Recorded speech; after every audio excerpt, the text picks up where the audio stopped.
Hey there guys, the Mobile Gamer here, and today we'll be working in Brave Frontier, talking about Seria's Grand Quest. Now, this one's a little bit different from any of the other Grand Quests. You only have one squad, and in that one squad you only have 54 cost. Now, there's a lot of ways to break this up. The one other thing that you need to know is that there is one reserved slot in your cost, one reserved friend slot, or no, not in your cost, in your squad.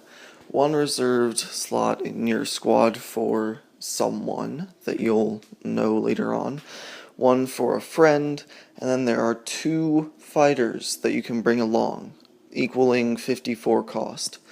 What I did was I brought Xvel and Rogan along because Xvel is very useful for status ailment nullification, and that is something that you're definitely going to need in this quest. Another thing, Rogan, the boss in this quest, obviously, since I've bring thunder units, the boss is a water unit, and the water unit has a lot of health. And the reason that I'm not bringing Seria for mitigation or something like that is one, because of her cost, and two, because the boss doesn't really hit hard enough to need mitigation if you bring the right setup. In the quest, I accidentally used Rogan as my leader. I meant to use Xvel, and you'll see why. It went badly. What you need to know is you start on one side of the map and you're making your way to the other side of the map, as usual. If you go to the frozen cave thing on the left, you will meet up with Tillith. Now, if you're running Rogan, meeting up with Tillith isn't exactly the best idea because her Brave Burst is going to be wasted on one of your units. If you go into the middle, you will meet up with Groddens, and that's who I decided to go with. You'll meet up with Groddens, and you'll bring him along to the boss fight. The reason that I meant to meet up with him was because of his leader skill, nothing else really. His leader skill is obviously the 20% boost to all parameters and 15% reduction in light and dark damage, but the second half doesn't really apply. I meant to use Xvel and Groddens so that I could get an extra 50% health point boost, so that my units would have more health, obviously. And the one on the right, I think it's like the Frozen Forest or something like that, you will meet up with Lugina, and I highly advise that you don't go to the right, because Lugina isn't all that helpful as a helper. His leader skill isn't all that good for the fight, because it's a very long fight, and he's just not very good in general.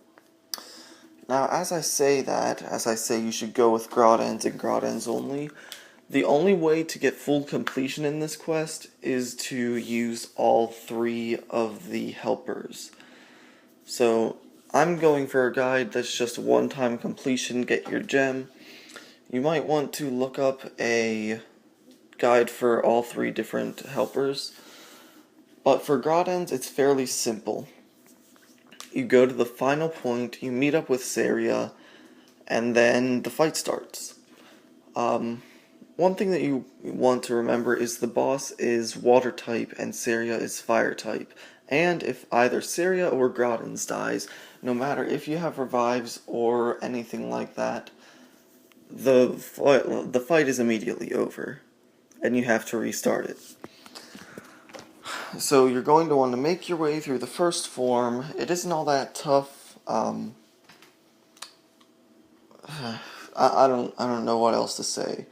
He debuffs it sometimes. He has a pretty powerful AoE if you're not using mitigation, and just most likely it's probably your best idea to keep Seria and Groddens guarded at all times. Instead of bringing revives along, or instead of bringing multiple revives along, I mean, you might want to think about bringing an extra healing item along if you are. Yeah. I would advise 5 Fujin potions, that would take up 2 slots, the 2 Revive Lights, that would take up 1, then Divine Light, or the better version of Divine Light, and Cures, because you're going to need a lot of healing and you don't have enough room for a healer in your squad. And basically, you go through the first fight. If after the first fight you are out of healing items, make sure you switch your items out with your reserve items. Hopefully you have more healing items with you, because you will need healing in the second part of the boss battle. And the second part, speaking of which, it's the same demon except he's in his second form, and he does certain super crazy AoEs and stuff like that. Basically, the one thing that you want to remember is look at what he says. If he says charging or something like that, I remember he said charging up or something of the sort. If you see that, guard the next turn and guard the turn after that, unless you have mitigation. If you have mitigation, mitigate guard, because both of the next turns are pretty powerful AoEs. Specifically the second one after he says charging. Otherwise, it's a pretty straightforward fight, a little bit of debuffs and stuff to make you mad. But after you beat him, you're complete. And you get the gem for completion, and you can move on in the grand quests. Thank you guys for watching. I hope you guys have really good luck in this, because it is a tough grand quest. And otherwise, Mobile Gamer out.